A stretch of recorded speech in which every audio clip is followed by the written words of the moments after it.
je vous remercie pour les présentations. Donc, les présentations ont déjà été faites, donc ça me permet d'attaquer plus rapidement sur le sujet.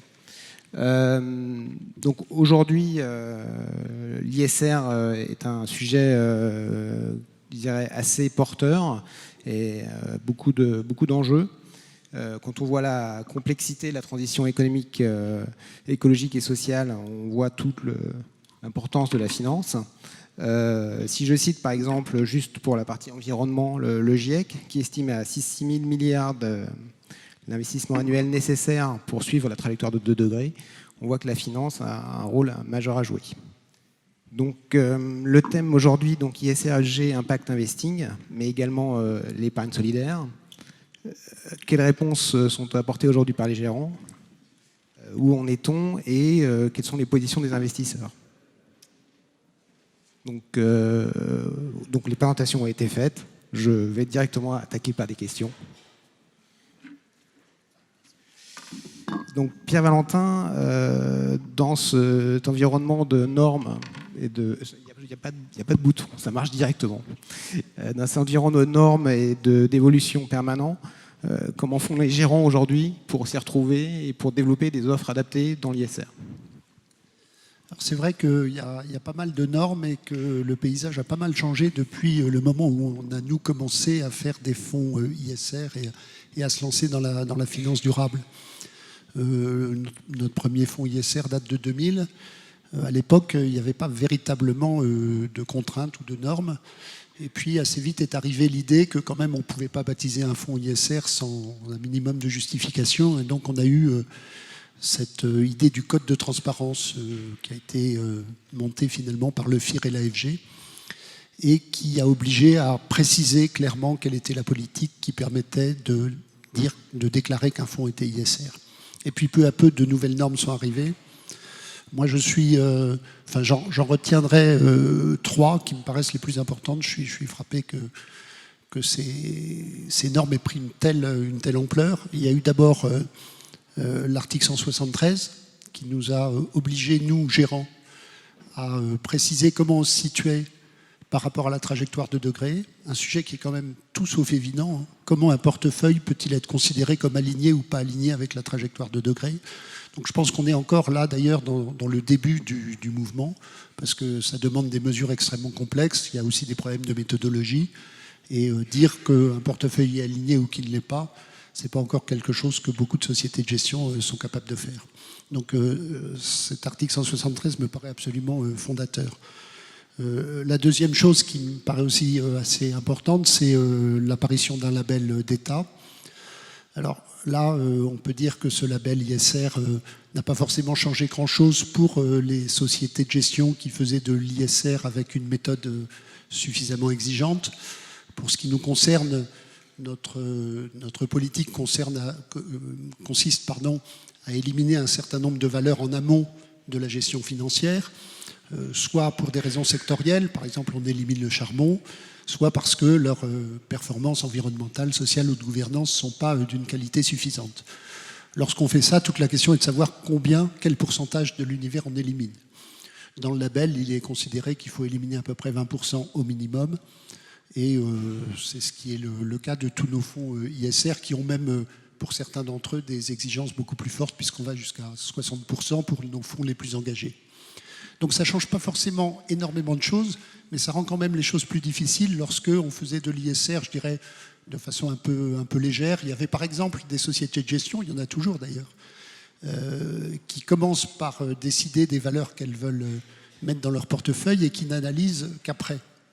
Donc la question des 20% à ce moment-là se pose, qui n'analyse d'un point de vue extra-financier qu'après. Donc la question des 20% se pose d'une façon un peu plus complexe pour elles.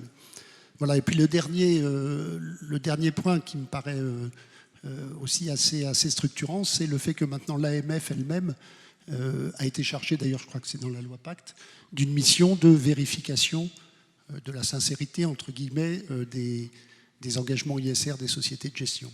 Donc on est dans un métier de plus en plus contraint, mais je pense que la plupart de ces contraintes vont dans le même sens et plutôt dans le bon sens. Et globalement, les sociétés de gestion qui étaient un peu pionnières s'y retrouvent. D'accord, très bien. J'en profite pour expliquer un peu le graphe qu'on a au-dessus de nous. Donc, dans les 6 derniers mois, on a observé une croissance très importante du nombre de fonds ISR disponibles à la commercialisation sur le marché français. Donc on est passé de 915 à 1277 fonds. Aujourd'hui, il y a à peu près 11 500 fonds disponibles sur le marché français. Ça veut dire que grosso modo, on a 11% de fonds ISR. Donc dans ce volume, finalement, il se pose une question de crédibilité et de qualité de ces produits. Et donc là, je m'adresse à Emmanuel Delaville. Pour s'y retrouver, comment fait-on et quelle garantie de qualité au-delà des process des sociétés de gestion? Bonjour. Comment on se retrouve dans cette... c'est le titre, hein, le tsunami de la gestion qui dit intégrer des enjeux extra-financiers. Pierre l'a évoqué. Il y a un label. Hein, il faut savoir qu'il y a une inflation des labels en Europe. On a un label français d'État avec un comité scientifique quand même. Et vous l'avez dit, 321 fonds. Donc on sait que là, ça respecte un cahier des charges assez exigeant. Mais de la même manière, vous allez avoir un label luxembourgeois, un label ISR belge, FNG pour les Allemands. Donc, premier signe de reconnaissance, est-ce qu'il est labellisé ou pas? Parce que c'est important pour l'investisseur parce qu'il sait que ça répond à un minimum, ça prouve que le fonds un minimum de process discriminant, c'est-à-dire que l'ESG est vraiment un filtre. Voilà. Après, il y a énormément d'acronymes, de notions autour de éthique, responsable, socialement responsable. Là, c'est plus compliqué. Et c'est pour ça que l'autorité des marchés financiers a décidé, va sortir, je crois, en janvier, une doctrine et va tirer l'ensemble des gérants, des fonds. Dès que vous voudrez avoir une appellation de responsabilité, d'éthique ou d'ESG, il faudra démontrer que vous avez une gestion discriminante, c'est-à-dire que vous excluez à minima 20% de votre univers des titres ou des actifs avant de pouvoir utiliser ou badger ou colorer son fonds d'une manière extra-financière. Donc pour répondre, il y a le label et ensuite il faut tous les fonds qui utiliseront une terminologie de sustainability, eh bien, devront montrer eux aussi dans leur process d'investissement que l'ESG a un impact réel. Voilà. Je ne parle même pas d'investissement solidaire ou d'impact. Il y a peut-être Philippe qui va intervenir là-dessus d'ailleurs. Juste une petite précision, finalement, tous ces labels, comment garantissent-ils que ces investissements ont un impact réel, que ce soit environnemental ou social? Alors aujourd'hui, ça c'est pas encore le cas. Le label ne dit pas tel fonds va avoir un impact environnemental et ou social. Ce n'est pas. Il y a des indicateurs. Le label exige en France, qu'il y ait des indicateurs de suivi et que l'on reporte, que l'on soit transparent. Voilà. Mais en termes d'impact, est-ce que mon fonds a systématiquement un impact sur l'emploi ou sur des émissions de CO2? Il n'y a pas de telle définition encore de ce qu'est un fonds labellisé avec un impact. D'accord, merci.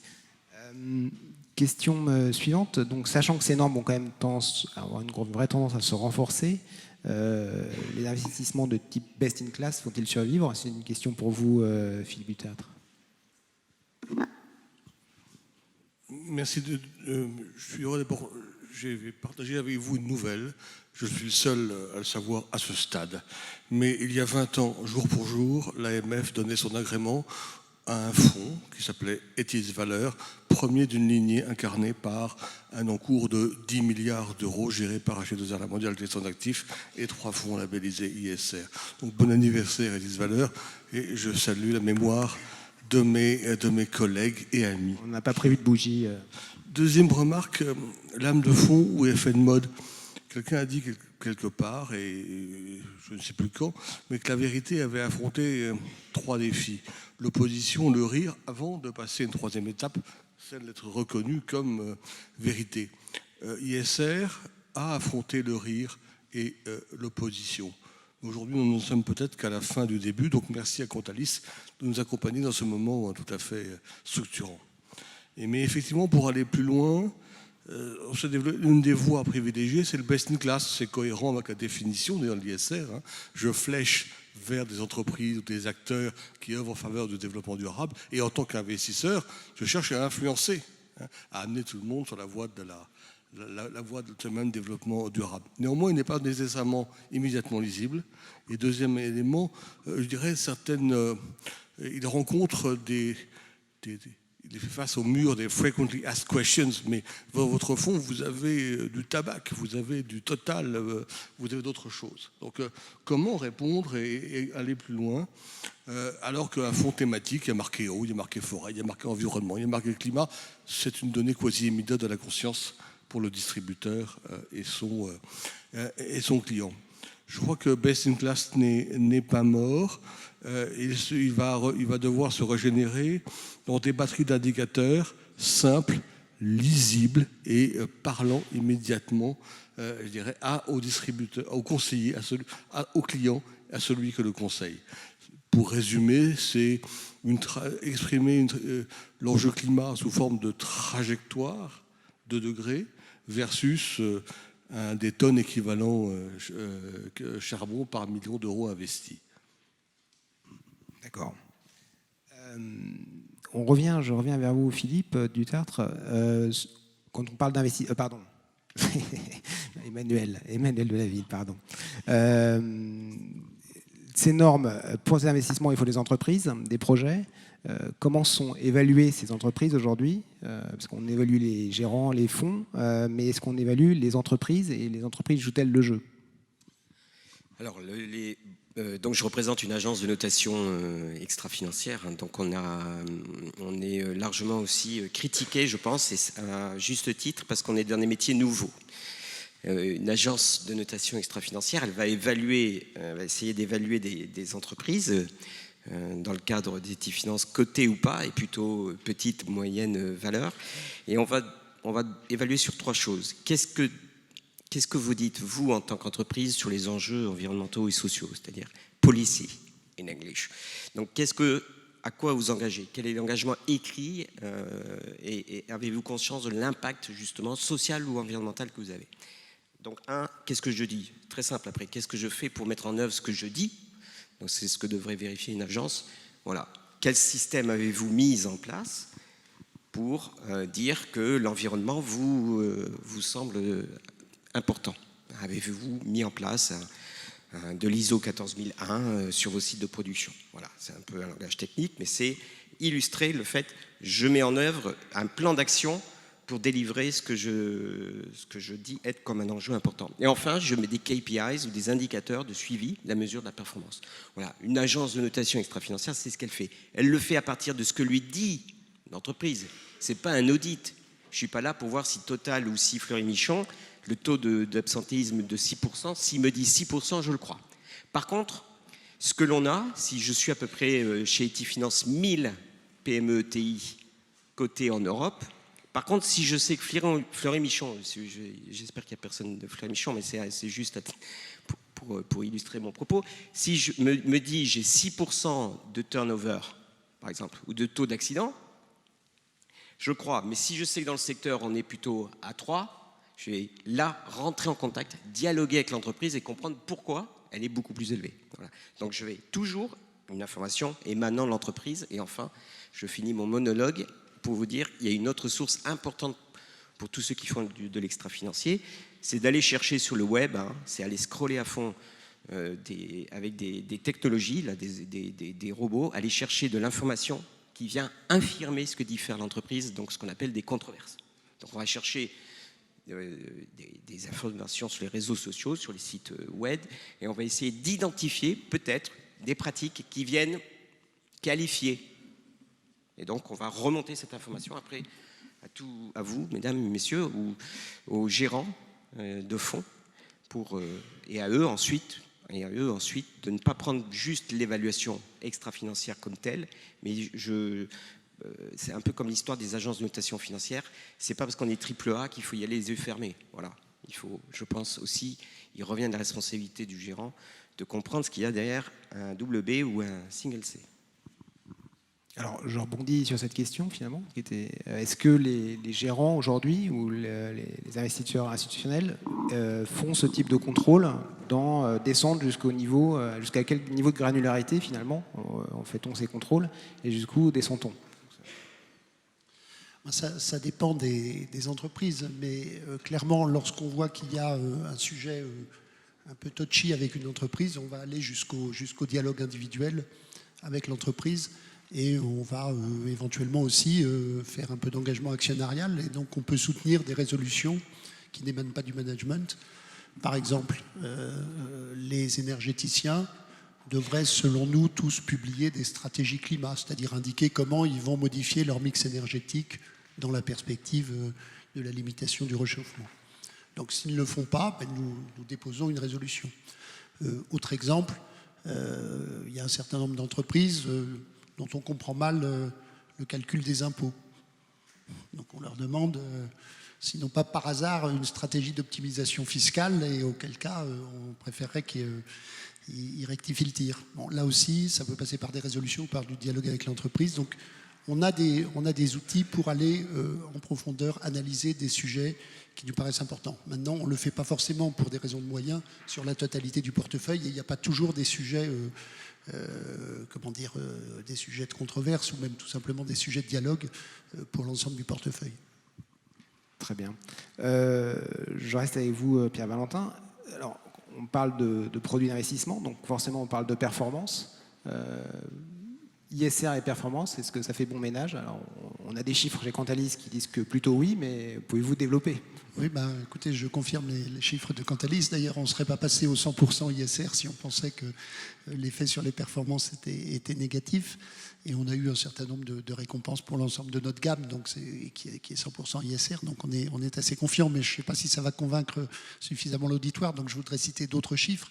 Des chiffres d'abord sur les performances des indices ISR par rapport aux indices classiques et qui sont généralement meilleurs. Et puis je voudrais citer un chiffre qui est peut-être encore plus convaincant parce qu'il y a des études qui vont dans les deux sens. Il y a des études qui disent que l'ISR améliore la performance, mais il y a aussi des études qui disent que l'ISR détériore la performance. Donc il faut regarder ça d'assez haut. En fait, il y a une méta-étude qui a été faite qui porte sur 2000 études. Plus de 2000 études même. Et quand on fait la synthèse de toutes ces études, on trouve qu'il y en a à peu près la moitié qui conclut qu'il n'y a pas d'impact. Et sur la moitié qui reste, qui conclut qu'il y a un impact, 2/3 disent que l'impact est positif, donc amélioration de la performance, et 1/3 disent que l'impact est négatif, donc détérioration de la performance. Mais ça, je dirais que c'est une vision un peu rétrospective des choses, mais qui est plutôt, qui nous conforte évidemment dans nos engagements. Maintenant, il faut regarder un peu l'avenir. Encore une fois, les performances passées ne préjugent pas des performances futures. Et s'il y a quelqu'un de l'AMF dans la salle, je pense qu'il sera content qu'on rappelle ce point. Vous pourrez témoigner en ma faveur. Ils ne sont pas loin. En tout cas, pour le futur, qu'est-ce qui pourrait se passer?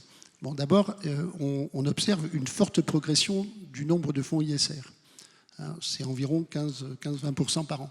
Donc, il y a des fonds qui se convertissent à l'ISR et qui, ce faisant, cèdent un certain nombre de valeurs qu'ils considèrent comme n'étant plus éligibles. Alors voilà, il y a un effet marché, forcément. Donc évidemment, ça pèse sur le marché et je pense que tant qu'on sera dans cette période, ça risque de conforter encore les chiffres que je vous donnais en donnant une meilleure performance boursière, évidemment, aux valeurs qu'on peut garder plutôt qu'aux valeurs qu'on est obligé de céder. Ça, c'est un élément, mais il y en a d'autres. Il y en a bien d'autres. Et il y a en particulier le fait que un certain nombre de phénomènes qui coûtaient pas très cher aux sociétés autrefois coûtent maintenant assez cher. Les amendes sont devenues beaucoup plus élevées. Il y a aussi, je parlais de l'optimisation fiscale, il y a des sociétés qui ne pourront plus demain faire l'optimisation fiscale qu'elles faisaient aujourd'hui. Il y a pas mal de travaux en ce sens. Donc tout ça va un peu peser sur les performances des sociétés les moins exemplaires en matière environnementale, sociale et de gouvernance. Très bien. On va un peu parler des investisseurs, justement, avec Jérôme Livrand. Donc aujourd'hui, quelle est la tendance que vous observez de la collecte venant des CGP à travers les flux que vous recevez chez Norcia? Alors aujourd'hui, chez Norcia, donc, je vais parler plutôt en assurance vie. On remarque que, alors, effet de mode ou lame de fond, aujourd'hui c'est un peu tôt pour le définir, mais on remarque que la collecte, en tout cas sur les OPCVM, ISR ou ESG, est en hausse. Aujourd'hui, les encours, depuis le début de l'année, ont augmenté de 6% sur la partie fonds ESG, ISR, alors que la partie OPCVM a diminué de 5% dans les contrats d'assurance vie. Donc il y a une vraie poussée, en tout cas, des fonds ESG ISR. Maintenant, d'un point de vue vraiment investisseur, quand on parle avec les conseils de gestion patrimoine, quand ils nous parlent de leurs clients, ils ont un vrai besoin de clarification de ce qu'est l'ISR, de ce qu'est l'ESG. Alors on a pu voir jusqu'à présent qu'il y a un vrai processus de gestion, il y a une sélection, mais ça, d'un point de vue investisseur finaux, moi je vais parler des particuliers, du retail, il y a une mauvaise compréhension finalement. Il peut y avoir un aspect à la fois, je vais dire plutôt marketing. Certains pensent que c'est juste un effet marketing. Et c'est pour ça qu'on voit qu'au niveau de la collecte, ça se tourne vraiment vers les fonds qui sont plutôt thématiques. Donc c'est les fonds aujourd'hui thématiques qui sont tournés vers l'eau, vers le zéro impact. C'est ces fonds-là aujourd'hui qui tirent vraiment leur épingle du jeu parce qu'en fait, le processus de gestion, le côté environnemental est beaucoup plus clarifié finalement dans le processus de gestion et ça paraît beaucoup plus clair à l'investisseur plutôt que le label ISR. Et c'est vrai qu'il y a un nombre de labels assez important. Et finalement, nos investisseurs s'y perdent. Et sur les fonds plus généralistes, on parle potentiellement de valeurs pétrolières où pour eux, le côté ESG ne leur parle pas sur des valeurs pétrolières. Et ça, c'est quelque chose qui est assez mal compris par nos investisseurs finaux par rapport au label ESG ISR. Donc, moi, je pense que pour augmenter cette lame de fond, pour éviter l'effet de mode, il y a un besoin de pédagogie à apporter auprès de nos investisseurs pour qu'ils comprennent vraiment ce que veut dire le côté ISR. Et après, on a des investisseurs, on a des sociétés de gestion qui se sont projetés durablement et à 100% au niveau des fonds dans l'ISR. Et on a également des investisseurs qui l'ont fait purement pour afficher le label. Et ça, les investisseurs finaux ont besoin de distinguer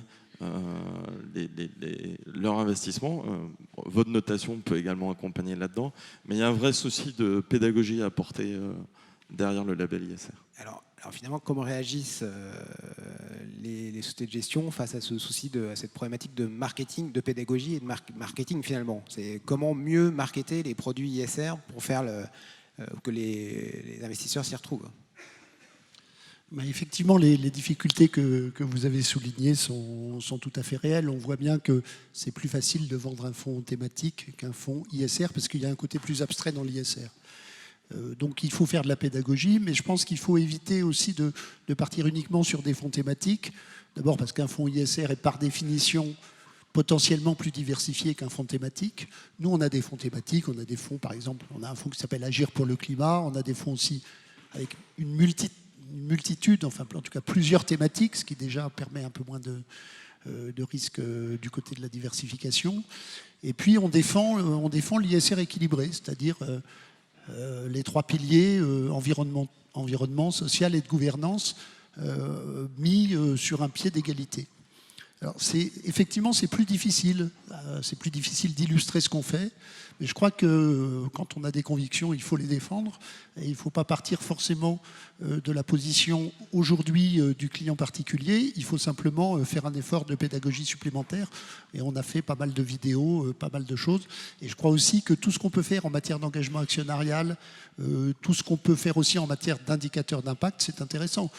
Quand par exemple, on vote systématiquement non à l'élection d'un homme comme administrateur dans une société dans laquelle il n'y a pas suffisamment de femmes au conseil d'administration. Bon, en France, le problème ne se pose pas parce qu'il y a une loi. On peut avoir un impact. Alors, il est faible parce que nous sommes une petite société de gestion, mais il y a des choses à faire qui ne sont pas que dans la thématique environnementale. Et ça, je crois que c'est très important de le rappeler.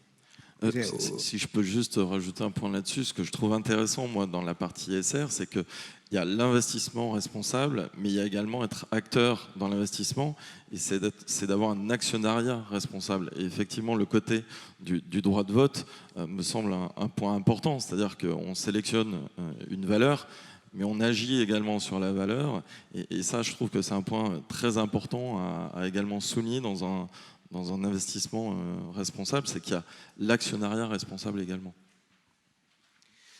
Je me retourne vers Philippe Duchâtre, cette fois-ci la bonne personne. Les institutionnels jouent-ils le jeu au-delà de leurs obligations? Parce qu'ils ont beaucoup d'obligations, mais vont-ils au-delà ou sont-ils juste des bons élèves, d'une part? Et quelles sont les évolutions à attendre? C'est une double question avec l'arrivée de la loi Pacte. D'abord, entrer sur la voie de l'investissement responsable ne procède pas d'une obligation. La seule obligation qui pèse sur l'investisseur, c'est de rendre compte de la façon dont il intègre des critères ESG, de la façon dont il vote et de la façon dont il contribue à la transition, je dirais, énergétique. Une société de gestion, sa seule mission, gérer dans l'intérêt exclusif de son client. Donc c'est le fruit d'abord d'une volonté politique clairement exprimée parfois de manière très claire par des chartes d'investissement. AG2R, la mondiale, qui est un groupe, je dirais, complexe, mais qui s'est beaucoup simplifié autour d'un pôle ARCO, notamment d'un pôle assurantiel, a abouti à signer, à adopter au niveau sommital une charte d'investissement responsable autour de 7 grands principes, 2 grands macro-objectifs fin 2016. Et c'est après, en 2018, que nous avons signé, par exemple, les PRI. Mais nous avions adhéré au FIR bien avant.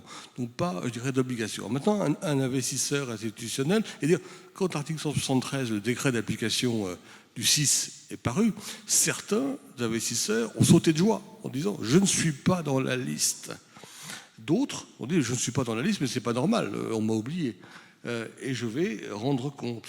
D'autres se sont dit, mais je ne suis pas dans la liste, mais je suis un investisseur avec des engagements de long terme. Mes amis les pharmaciens, la Caisse des pharmaciens par exemple, un très bon exemple. Un important travail au niveau du conseil d'administration, ce qu'on a fait nous, pour s'inspirant je dirais, de l'exemple des modernes, et certains sont parmi nous, je les aperçois, pour accoucher de textes politiques et après décliner. Certains de ces investisseurs investissent, c'est leur métier, leur mission. D'autres sont également des distributeurs de solutions d'épargne. Et c'est là, effectivement, l'ISR a à nouveau rendez-vous avec l'épargnant. La première fois, c'était dans le champ de l'épargne salariale. La seconde fois, c'est avec, je dirais, la loi Pacte.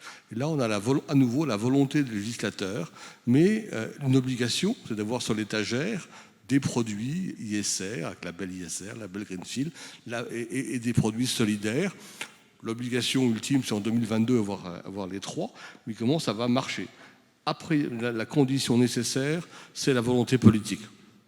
Vouloir promouvoir ce type de démarche auprès de la clientèle. Et donc, investir massivement sous l'angle de la formation, construire des offres lisibles, compréhensibles par les conseillers, par les clients, et celles et ceux qui les conseillent. C'est vraiment un facteur clé de succès, mais au commencement, il y a, je dirais, une volonté d'aller de l'avant. Alors après, les investisseurs peuvent-ils aller plus loin? Je les engage à rejoindre AG2R, la mondiale et d'autres au sein du Forum pour l'investissement responsable, à nous rejoindre au sein du comité ad hoc de la F2I. Engagez-vous dans vos organisations de place, dans les organisations, associations de place ou les organisations professionnelles. J'ai l'honneur d'animer, de copiloter le groupe de travail ESG Climat de la Fédération française de l'assurance qui vient de publier le 3e baromètre ESG, je dirais climat, de la profession. Il faudrait qu'il y ait d'importants progrès, je dirais notamment. Voici, cher Vincent, ce que je pouvais dire. Sur la loi Pacte, finalement, il y avait 2 sujets. Il y avait un sujet d'investisseurs et un sujet pour les gérants. Finalement, est-ce que vous avez des choses, est-ce qu'il y a des choses à ajouter? On a beaucoup, dans ce cadre de groupe de travail, on a beaucoup travaillé sur cette question. de la construction des offres, je dirais, vertes, responsables et, je dirais, et solidaires. On a réuni une trentaine de femmes et d'hommes issus des fonctions marketing, offre des assureurs, et nous avons procédé par audition, et nous sommes arrivés au terme là, de nos travaux. Mais là, la saison commence. L'enjeu, c'est la percolation. Voilà. Et comment réussir cette percolation, sachant que parallèlement, l'obligation de conseil, le devoir de conseil, c'est quelque chose de très important. Et dans le questionnaire, certains d'entre vous administrent des questionnaires à leurs clients pour la plus grande satisfaction des clients. Après, il faut ouvrir un compte, ça aussi c'est compliqué, mais il y aura un bloc, il y aurait ESG dans ces KYC. Et ça va être important. Certains répondront, je n'aime pas la planète, voilà, mais enfin, au moins c'est clair. Voilà. C'est très clair. Jérôme Livrand, je reviens vers vous. Aujourd'hui, mais si vous m'avez compris, c'est que je me suis mal exprimé, disait l'autre. Non, je crois que c'était clair. Jérôme, donc, y a-t-il des questions, enfin des demandes, des produits qui sont attendus aujourd'hui par les conseillers financiers?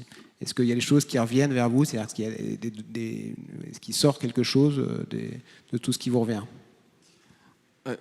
Aujourd'hui, donc, on a plutôt parlé d'OPCVM, de stratégie OPCVM, mais c'est vrai qu'on a également des demandes aujourd'hui qui sont sur toutes les classes d'actifs. Et on a pu voir depuis quelques années de nouvelles classes d'actifs qui émergent également sur ce côté ISR, ESG. Je peux citer l'exemple de l'immobilier, où effectivement on a sur la partie SCPI par exemple de fortes collectes depuis une dizaine d'années, et on voit qu'on a des SCPI qui se spécialisent également sur cette transition énergétique et qui du coup investissent dans des biens qui contribueront de manière plus faible à des dépenses énergétiques, ou en tout cas qui vont acheter des biens, alors à la fois des bureaux ou des commerces, et dans lesquels ils vont effectuer des travaux pour diminuer en tout cas la consommation énergétique de leur parc immobilier. Donc ça, c'est des vraies demandes également qui sont demandées par nos partenaires, qui est d'avoir des classes d'actifs différenciantes, mais qui ont un impact environnemental. Alors, ce qu'on a moins aujourd'hui sur la partie conseiller de gestion en patrimoine, mais qu'on voit émerger aujourd'hui sur la partie fournisseur, c'est au niveau des banques. On voit aujourd'hui sur la partie, par exemple, produits structurés qui sont basés sur des obligations.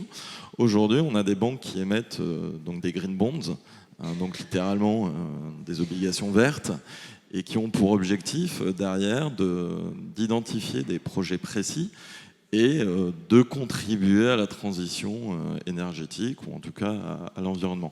Ces obligations vertes aujourd'hui, ces green bonds, elles sont assez demandées d'un point de vue institutionnel. Elles ne sont pas encore très répandues d'un point de vue retail, mais je pense que ça fera également partie des nouveaux produits qui seront demandés par nos partenaires. Les green bonds, je trouve que c'est un sujet assez intéressant parce que contrairement aux obligations traditionnelles des banques, l'émetteur s'engage à investir dans des projets définis, des projets dans lesquels il y aura un vrai impact. Et d'ailleurs, ces obligations font l'objet de rapports annuels. Il y a des commissaires aux comptes derrière qui auditent ces projets pour bien vérifier que l'ensemble des fonds soit bien dirigé vers les projets sur les identifiés et des projets de transition. Donc une notion d'impact. Donc une notion d'impact. Et c'est vrai qu'on dernièrement, on a quand même pas mal entendu parler que les banques contribuent peut-être pas suffisamment à la transition écologique. Ces green bonds peuvent être un bon vecteur. Et je pense qu'elle devrait se développer en tout cas dans les réseaux de conseil de gestion patrimoine et des investisseurs. Alors, on remarque cette année qu'il y a eu quand même une forte bascule des UC, en tout cas en assurance vie, des UC sur les supports en euros, qui est certainement un effet de crainte des marchés. Donc ça nous amène à parler du support en euros. On n'associe jamais le support en euros et l'ISR, comme quoi c'est pas... voilà. Est-ce qu'aujourd'hui, ça ne revient pas un peu sur la table? Parce que vu les montants investis dans ces supports, Est-ce qu'il n'y a pas des démarches de certains assureurs pour développer des supports en euros adaptés avec une démarche ISR, en tout cas thématique? Je pense qu'on pourrait être deux à répondre à la question, pour le coup. Vous êtes bien deux à pouvoir répondre. D'un point de vue investisseur, très clairement, j'ai jamais entendu un conseiller de gestion patrimoine me demander si le fonds en euros était ISR. Clairement, le fonds en euros, pour moi, c'est un coffre-fort, c'est la garantie en capital. Et la question ISR sur le fonds en euros, moi, je ne l'ai jamais eu. Donc, clairement, le sujet de est-ce que le fonds en euros est ISR, j'ai jamais eu à répondre à la question. Maintenant, d'un point de vue institutionnel, on voit qu'il y a des vrais sujets de fonds sur cette partie-là. Mais clairement, sur les demandes qui remontent du marché, le fonds en euros, ça reste un coffre-fort. C'est la garantie en capital. Et la question ISR, je ne l'ai jamais eue. Maintenant, je pense qu'il y a des vrais sujets aujourd'hui dans la gestion du fonds en euros par rapport à ça. Un des paris, un des enjeux de l'article 173, c'est qu'on demande aux assureurs notamment, mais de rendre compte à qui, notamment à leurs sociétaires, à leurs clients. Et le pari, c'est que la loi demande à ce que ces documents, ces rapports, article 73, soient accessibles. Si vous tapez article 173, la mondiale ou AG2R, normalement, vous tombez directement sur la page du site où vous avez accès à cette information. Deuxièmement, que ce soit lisible, écrit dans un français, je dirais, compréhensible. Après, le sujet, c'est ces rapports sont-ils lus par d'autres que vos concurrents? Et c'est vrai que le réflexe immédiat de société n'est pas de se dire est-ce que le fonds en euros est responsable. Par contre, mais d'où la difficulté et les choix bien fruit d'une grande maturité de dire j'intègre des critères ESG dans la gestion de mon fonds général, dire ça concerne notamment les cash flows, j'analyse, je scrute, je dirais, mes risques, mes controverses, etc. Mais on ne gère pas un fonds général comme une SICAV, c'était évident. Néanmoins, nous aurons rendons compte avec l'espoir que les supports seront lus par nos distributeurs, les conseillers et effectivement nos clients. Très bien. Revenons un petit peu aux OPC. Donc, sur le long terme, finalement, Pierre-Valentin, est-ce que ces stratégies vont devenir incontournables? C'est-à-dire qu'aujourd'hui, on s'aperçoit qu'il y a une tendance forte, voilà, une appétence des marchés qui est encore, on va dire, mitigée. Donc, il y a des vraies demandes sur des produits thématiques, mais ce n'est pas généralisé. Donc finalement, est-ce que les sociétés de gestion se mettent en ordre de marche pour transformer l'ISR en obligation, ou y aura-t-il toujours cette espèce de double d'une offre produit très large avec des produits qui ne seront pas du tout orientés ISR et d'autres qui le seront, selon vous? C'est prédictif. C'est assez difficile de répondre à votre question, surtout quand on a fait le choix du 100% ISR. Donc nous, on pense qu'il y a effectivement, je dirais pas un sens de l'histoire, parce que le terme a été un peu galvaudé, mais quand même une profonde tendance à la généralisation de l'ISR. Donc oui, je crois que ça sera incontournable. En tout cas, ce qui est important, c'est de voir ce qui risque de prolonger la tendance pour, disons, 5 à 10 ans. Prenons l'exemple des fonds solidaires. Bon, les fonds solidaires, ils ont été lancés, il n'y en avait quasiment pas ça a été lancé en 2001.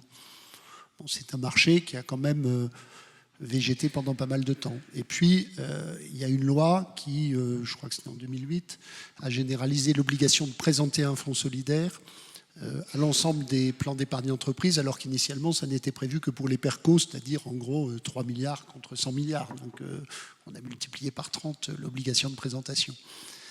Aujourd'hui, à partir de 2022, plus exactement, on aura cette obligation dans les contrats d'assurance vie en unité de compte. Bon, pour moi, il est évident que ceci va permettre un développement des fonds solidaires. Les fonds solidaires aujourd'hui, c'est à 80-90% souscrit à travers de l'épargne salariale, et il y a plus d'1 million de salariés qui en bénéficient. Mais en France, il n'y a pas que des salariés. Et quelque part, grâce à l'assurance vie, à partir de 2022, dans le cadre de cette obligation faite par la loi Pacte, on va avoir plus d'investisseurs intéressés par les fonds solidaires. Et ceux qui découvrent les fonds solidaires, ils sont très contents.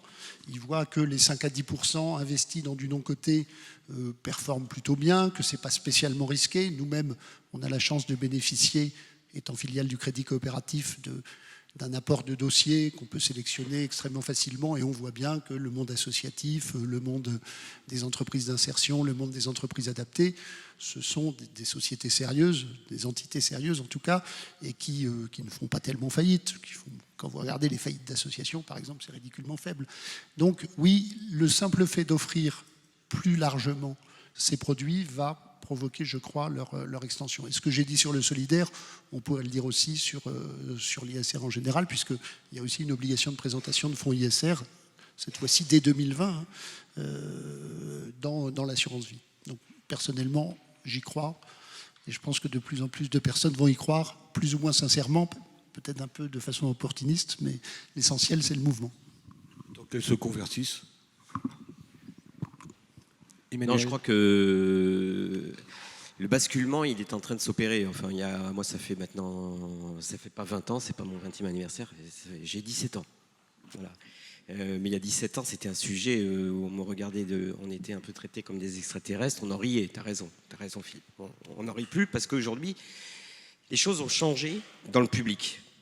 On est tous hyper conscients dans notre pays, en Europe, dans les pays occidentaux, de l'impact du climat. Donc là, il y a un basculement dans les pensées. C'est comme le bio dans les magasins qu'on voyait, les mini-rayons. Il n'y a plus un magasin qui ne produit pas de bio, enfin qui n'offre pas de bio. Il y a aujourd'hui beaucoup de Français, il y a des sondages qui sont là-dessus, beaucoup de Français qui veulent épargner de manière utile ou ayant un impact social et environnemental. Ils vont tous vouloir, ils veulent. Moi, je dis que c'est un problème d'offre, ce n'est pas un problème de demande. Je pense qu'il y a l'offre aujourd'hui n'est pas compréhensible, sauf pour des fonds thématiques où c'est clair, un fonds eau, un fonds climat, ou voilà. Et encore, il faut fouiller. Je pense qu'aujourd'hui, les Français ont une forte appétence. Juste une assise, rien à voir, c'est le marché suisse. Ce matin, j'étais au téléphone avec des gérants de fortune en Suisse qui me disaient ça a basculé il y a 2 ans. Maintenant, j'ai des gens fortunés qui veulent investir en intégrant ces enjeux-là. Et il y a 3 ans, ce n'était pas un sujet. Voilà. Donc je pense qu'il y aura toujours, je pense, une demande croissante pour des produits simples, intelligents. Il va falloir former l'ensemble des réseaux des assureurs et des banquiers pour qu'ils puissent bien l'expliquer de manière aisée au client final. Donc c'est à vous, CGP aussi, de le faire. C'est à vous de vous approprier ce sujet. Parce qu'un sujet qu'on maîtrise mal, on ne le vend jamais. On ne le vend pas bien. Et le dernier point que je voulais dire, en matière de gestion, c'est évident que tout le monde de la gestion d'actifs, quel que soit un immeuble, ou que ce soit en equity ou un bond, on va devoir prendre en compte, parce que ce sont des risques matériels. Donc au niveau de la gestion, on va devoir le prendre en compte systématiquement dans le monde. Et puis il y a une attente croissante des épargnants, voilà, qui veulent avoir des produits qui font du bien à l'homme et à la planète. Voilà. À condition d'être lisible. Il y a 9 ans, Emmanuel était le héros d'un film. Moi, la finance et le développement durable. Sa réalisatrice en avait eu l'idée à partir d'un coup de fil de son conseiller bancaire. Madame, je voudrais vous parler d'un produit, un excellent produit, le livret de développement durable. Elle lui dit, mais développement de quoi? Durable pour qui? Le type a raccroché. Ça, c'est pour illustrer les enjeux de formation des réseaux, des conseillers, car si on ne sait pas répondre à la première objection d'un client, je pense qu'on passe à autre chose. Bravo, cher héros. Très bien, merci pour ces interventions. Il nous reste un petit peu de temps. Est-ce qu'il y a des questions? On a prévu, on a 5 minutes pour répondre à quelques questions. Sinon, on peut continuer à débattre. Mais y a-t-il des questions?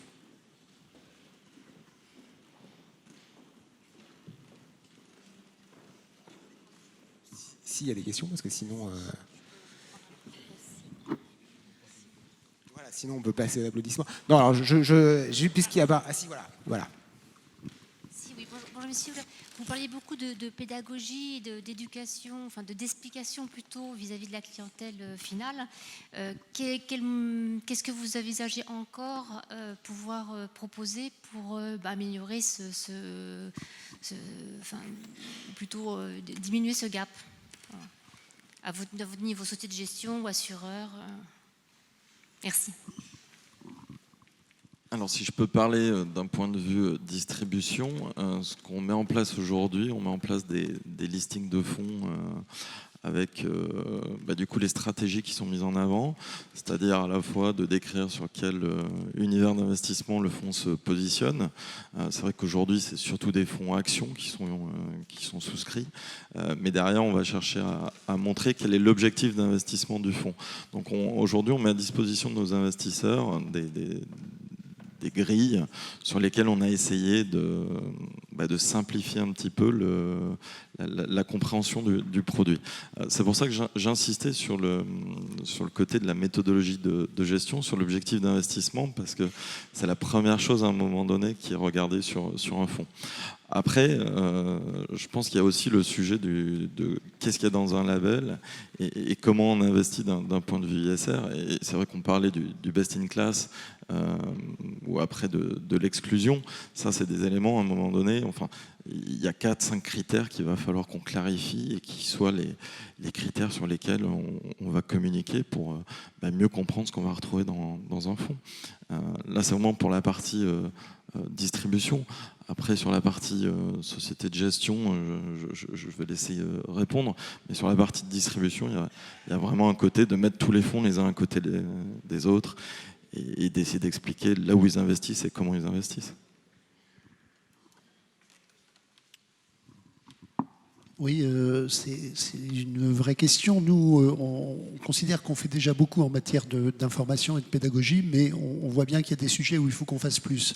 Alors, ce qu'on fait déjà, par exemple, dans le domaine des fonds solidaires, j'en parlais tout à l'heure, on publie un rapport d'activité solidaire et toutes les entités dans lesquelles on investit sont citées avec une petite explication de leur impact social ou environnemental. Et on fait un calcul global, par exemple, des personnes hébergées dans le logement très social grâce au financement que nous avons réalisé, mais on a aussi d'autres indicateurs. Donc ça, c'est extrêmement parlant et en plus, on va jusqu'à l'investissement individuel. Donc ça permet aux investisseurs de voir quelle association, quelle entreprise a été financée. Dans cette partie qui ne constitue évidemment que 10% du fonds, puisque c'est la partie non cotée. On publie aussi un rapport qu'on appelle rapport de vote et dialogue, et donc on explique notre politique de vote. Et ça, c'est, je pense, là aussi assez illustratif de la démarche, et c'est aussi différenciant, c'est-à-dire que l'ISR, c'est pas quelque chose qui est identique dans toutes les sociétés de gestion. Certains ont des partis pris en matière de politique de vote qui ne sont pas les mêmes que les nôtres. C'est tout à fait légitime, on ne demande pas que tout le monde vote comme nous, mais on explique comment nous on vote. Et puis pour la suite, pour ce qu'on veut faire en plus, on va se concentrer sur l'information la plus lisible et la plus illustrative possible en matière d'alignement avec la limitation du réchauffement climatique. Donc on va expliquer, car c'est une question qui nous est très souvent posée, on nous dit pourquoi vous avez des énergéticiens qui ont du pétrole dans leur mix énergétique ou du gaz, pourquoi est-ce qu'il n'y a pas que de l'énergie renouvelable? Alors on répond, si vous voulez qu'il n'y ait que de l'énergie renouvelable, vous pouvez investir dans un de nos fonds, il s'appelle Ecofi Agir pour le climat, et il a le label Greenfin, donc on ne peut pas avoir d'énergie fossile. Mais notre politique n'est pas de considérer qu'il n'y a que ce fonds-là qui est bon. Nous, ce qu'on considère, c'est qu'il faut laisser quand même le temps à la transition. Le temps à la transition, ça se traduit par un scénario d'adaptation.